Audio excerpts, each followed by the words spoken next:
নমস্কার বন্ধুরা, food lover চ্যানেলে সবাইকে স্বাগত জানাই। আশা করি সবাই খুব ভালো আছেন। সামনেই রাখি বন্ধন, তাই আজকে আপনাদের সাথে রাখি বন্ধন স্পেশাল সুজি দিয়ে মিষ্টি রেসিপি শেয়ার করব, যা আপনারা ঘরে থাকা কটা উপকরণ দিয়ে বানিয়ে নিতে পারবেন। তাহলে চলুন, খুব অল্প সময়ে আমি কিভাবে মিষ্টিটা তৈরি করি সেটাই আপনাদের সাথে শেয়ার করব। মিষ্টিটা তৈরি করবার জন্য একটা কড়াইতে দিয়ে দিচ্ছি 1 টেবিল চামচ পরিমাণ ঘি। ঘিটা দিয়ে দেওয়ার পর ঘিটা একটু নাড়াচাড়া করে মিশিয়ে নেব। এবার এতে দিয়ে দিচ্ছি 1/2 কাপ পরিমাণ সুজি। এইবার সুজিটা দিয়ে দেওয়ার পর গ্যাসের ফ্লেমটা একদম লোতে রেখে সুজিটা একটু হালকা নাড়াচাড়া করে নেব। গ্যাসের ফ্লেমটা একদম লোতে রেখেই সুজিটা হালকা নাড়াচাড়া করে নেব। এখানে কিন্তু সুজিটা লাল করে ভাজার কোনো দরকার নেই, একটু নাড়াচাড়া করে নিয়েই সুজিটা নাবিয়ে নেব।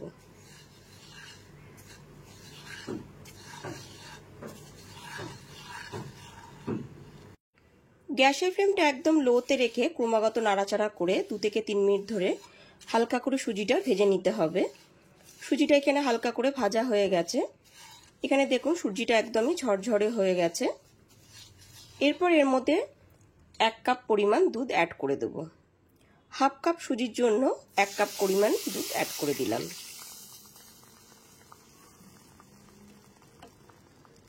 দুধটা দিয়ে দেওয়ার পর গ্যাসের ফ্লেমটা একদম লোতে রেখে দুধটা খুব ভালো মতো সুজির সাথে মিশিয়ে নেব।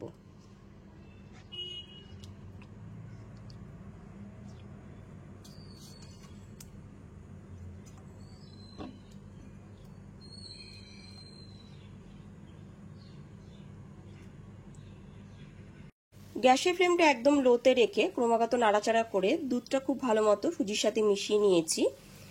এরপর এর মধ্যে দিয়ে দিচ্ছি 1 টেবিল চামচ পরিমাণ চিনি।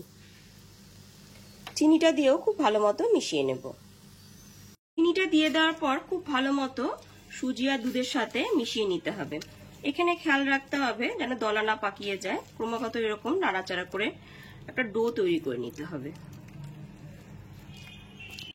গ্যাসের ফ্লেমটা একদম লোতে রেখে ক্রমাগত নাড়াচাড়া করে যখন প্যান থেকে এরকম উঠে আসবে তখনই গ্যাসের ফ্লেমটা অফ করে দিতে হবে। এরকম ভাবে ক্রমাগত নাড়াচাড়া করে যেতে হবে। গ্যাসের ফ্লেমটা একদম লোতে রেখে ক্রমাগত নাড়াচাড়া করে নেওয়ার পর এখানে দেখুন সুজির ডোটা কিন্তু প্যান থেকে উঠে আসছে, তার মানে এখানটা ডোটা রেডি হয়ে গেছে। এবার গ্যাসের ফ্লেমটা অফ করে দিয়ে একটা বাটিতে তুলে নেব। এখানে কিন্তু ডোটা একদম শক্ত করা যাবে না, এরকম একটু সফট ভাবে তৈরি করে নিতে হবে।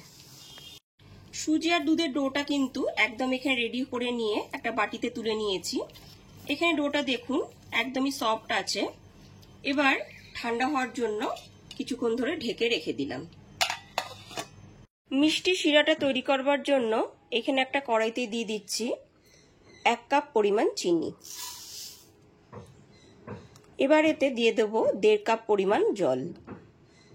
প্রথমে 1 কাপ পরিমাণ জল দিয়ে দিচ্ছি, তারপরে 1/2 কাপ জল দিয়ে দিলাম। এখানে মোট 1.5 কাপ পরিমাণ জল দিয়ে দিলাম। এবার গ্যাসের ফ্লেমটা হাইতে করে দিয়ে চিনি শিরাটা তৈরি করে নেব।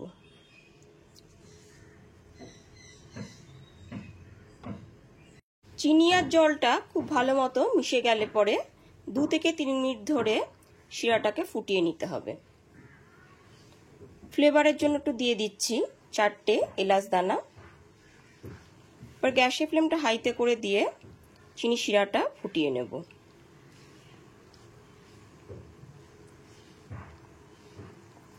এখানে আমি 4টে এলাচ ফাটিয়ে দিয়েছি। আপনারা চাইলে পরে এলাচের গুঁড়ো ব্যবহার করতে পারেন। এলাচটাকে দেওয়ার পরে 4 থেকে 5 মিনিট ধরে খুব ভালো করে রসটা ফুটিয়ে নেব।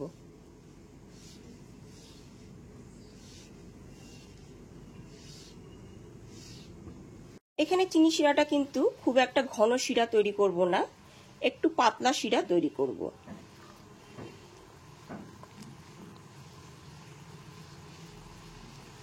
গ্যাসের ফ্লেমটা মিডিয়াম টু হাইতে করে 3 থেকে 4 মিনিট ধরে চিনি শিরাটা ফুটিয়ে নিয়েছি। এখানে চিনি শিরাটা রেডি হয়ে গেছে। এবার গ্যাসের ফ্লেমটা অফ করে নিয়ে চিনি শিরাটা একটা বাটিতে ঢেলে নেব। এইবার ঢাকনাটা খুলে দেখে নিচ্ছি। এখানে দেখুন অনেকটাই ঠান্ডা হয়ে গেছে। এইরকম গরম অবস্থাতেই আমি এর মধ্যে দিয়ে দিচ্ছি 1 টেবিল চামচ ঘি।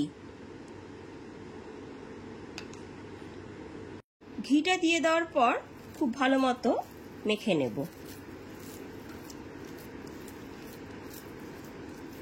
হালকা গরম অবস্থাতেই ডোটা খুব সুন্দর করে মেখে নিয়েছি। এবার হাতে একটুখানি আমি ঘি মাখিয়ে নিলাম যাতে লেগে না যায়। খুব সুন্দর করে মেখে নেওয়ার পর এবার এরকম একটুখানি লেচি পাকিয়ে নেব। লেচি পাকিয়ে নেবার পর এইরকম ভাবে গোল করে চ্যাপ্টা করে এরকম শেপের করে নেব। আমি আরেকটা করে আপনাদের দেখিয়ে দিচ্ছি। ঠিক এইরকম ভাবে লেচিটা নিয়ে নেওয়ার পর এরকম ভাবে গোল পাকিয়ে নিতে হবে। তারপর এইরকম ভাবে একটু চ্যাপ্টা করে নিতে হবে। দেখুন এখানে সমস্ত লেচিগুলো ঠিক এইরকম ভাবে গোল করে রেডি করে নিয়েছি একটু চ্যাপ্টা আকারে।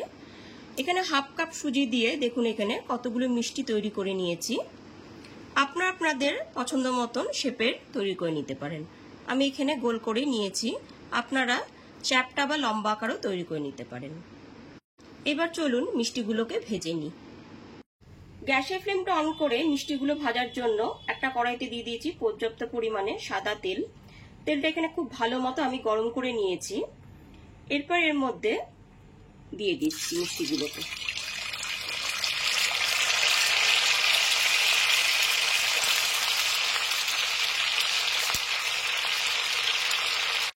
মিষ্টিগুলো দিয়ে দেওয়ার পর গ্যাসের ফ্লেমটা মিডিয়ামে করে নিতে হবে। এরপর মিষ্টিগুলো এক পিঠটা হয়ে গেলে পরে অপর পিঠটা একটু সময় নিয়ে ভেজে নিতে হবে। গ্যাসের ফ্লেমটা এখন মিডিয়ামে রেখে ক্রমাগত একটু নাড়াচাড়া করে মিষ্টিগুলোকে এপিট ওপিট করে লাল করে ভেজে নিতে হবে। গ্যাসের ফ্লেমটা মিডিয়ামে রেখে ক্রমাগত নাড়াচাড়া করে মিষ্টিগুলো এইরকম একটু লালচে করে ভেজে। গ্যাসের ফ্লেমটা মিডিয়ামে রেখে মিষ্টিগুলো ক্রমাগত নাড়াচাড়া করে এপিট ওপিট করে একটু লাল করে ভেজে নিতে হবে। গ্যাসের ফ্লেমটা মিডিয়ামে রেখে ক্রমাগত নাড়াচাড়া করে মিষ্টিগুলো এইরকম একটু লাল করে ভেজে নিতে হবে। এখানে একটু সময় নিয়ে মিষ্টিগুলো লাল করে ভেজে নিতে হবে। এখানে কিন্তু তাড়াহুড়ো করলে হবে না। এখানে দেখুন মিষ্টিগুলো ভাজা হয়ে গেছে। এইবার তেল থেকে তুলে নেব। ফার্স্ট ব্যাচের সমস্ত মিষ্টিগুলো তুলে নেওয়ার পর পরের ব্যাচের মিষ্টিগুলো ঠিক একই রকম ভাবে ভেজে নেব।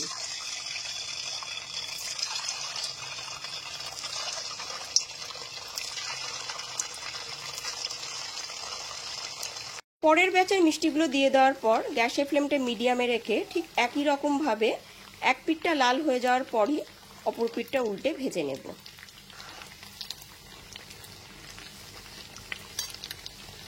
পরের ব্যাচের মিষ্টিগুলো গ্যাসের ফ্লেমটা মিডিয়ামে রেখে একটু সময় নিয়ে এপিট ওপিট করে লাল করে ভেজে নিচ্ছি।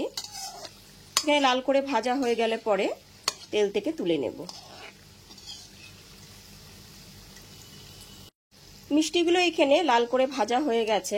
এখানে দেখুন মিষ্টিগুলো কিন্তু একে অপরের গায়ে লেগে যায়নি। আর মিষ্টিগুলো গ্যাসের ফ্লেমটা মিডিয়ামে রেখে বেশ কিছুক্ষণ সময় নিয়ে মিষ্টিগুলোকে এখানে লাল করে ভেজে নিয়েছি। এখানে দেখুন মিষ্টিগুলো কিন্তু একে অপরের গায়ে লেগে যায়নি আর মিষ্টিগুলো খুব সুন্দরভাবে তৈরি হয়েছে। মিষ্টিগুলো এখানে লাল করে ভাজা হয়ে গেছে। এবার তেল থেকে বাটিতে তুলে নেব। সমস্ত মিষ্টিগুলো আমি তেল থেকে তুলে একটা বাটিতে তুলে নিয়েছি। এখানে আমার মিষ্টি শিরাটাও রেডি হয়ে গেছে। মিষ্টি শিরাটা হালকা গরম অবস্থাতেই আছে। এবার সমস্ত মিষ্টিগুলো একে একে এর মধ্যে দিয়ে দিচ্ছি। সমস্ত ভেজে নেওয়া মিষ্টিগুলো একে একে শিরার মধ্যে দিয়ে দিলাম। সমস্ত ভেজে নেওয়া মিষ্টিগুলো মিষ্টি শিরা বা রসের মধ্যে আমি ডুবিয়ে দিয়েছি। এখানে দেখুন মিষ্টিগুলো কত সুন্দর করে তৈরি হয়েছে, একটা মিষ্টিও কিন্তু ভেঙে যায়নি। এবার মিষ্টির শিরাটা যাতে মিষ্টির মধ্যে ঢুকে যায় ওই জন্য আধ ঘন্টার জন্য ঢেকে রেখে দেব।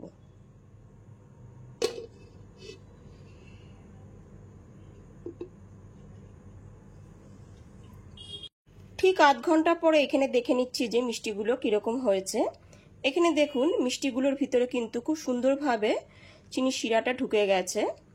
এবার আমি একটা বাটিতে সার্ভ করব। এখানে আমি মিষ্টিটা একটু পেস্তা কুচি দিয়ে গার্নিশ করেছি। এখানে দেখুন মিষ্টিটা কতটা সফট হয়েছে, একদম নরম তুলতুলে হয়েছে। এখানে একটা মিষ্টি আমি কেটে দেখাচ্ছি। এখানে দেখুন মিষ্টিটা কতটা সুন্দর সফট হয়েছে। তাহলে অবশ্যই যে কোনো সময় সুজি দিয়ে মিষ্টি রেসিপিটি একবার হলো বাড়িতে ট্রাই করুন। আর রেসিপিটি ভালো লাগলে পরে লাইক, কমেন্ট এবং অনেক বেশি বেশি করে শেয়ার করবেন। আর চ্যানেলটি অবশ্যই সাবস্ক্রাইব করে বেল বাটনটি প্রেস করে দেবেন, তাহলে সমস্ত ভিডিও নোটিফিকেশন সবার আগে আপনার কাছেই পৌঁছে যাবে। তাহলে আজ এই পর্যন্তই, আবার হাজির হয়ে যাব নতুন করে রেসিপি নিয়ে। সবাই খুব ভালো থাকবেন, সুস্থ থাকবেন। ধন্যবাদ।